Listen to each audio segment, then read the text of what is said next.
بسم الله الرحمن الرحیم د حضور صلی الله علیه وسلم په ارشاداتو کې راځي چې څوک صله رحمي کوي د خپلو خپلوانو سره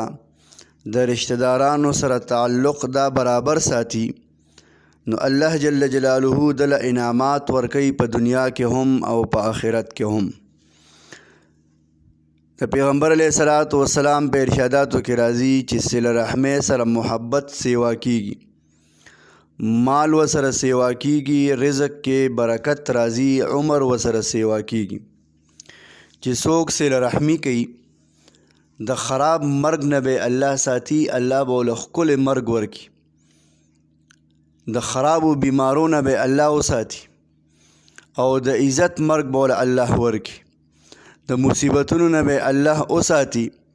ګناهونه به الله معاف کړي، نیکی به الله قبلی. او دکه رنګ پیغمبر صلی الله علیه وسلم مبارک فرمای څوک چې دا غواړي چې زما په مال کې د برکت راشي، زما رزق د ډیر شي، مال دولت د ډیر شي، زما عمر د سیوا شي، نو هغه له پکار داري چې د رشتہ دارانو سره رشتہ داري وپالي، د خپلو خپلوانو او د رشتہ دارانو سره د هغوی سره تعلق دا برابر وساتي، نو الله جل جلاله به د په عمر کې برکت واچي او الله جل شانه به د په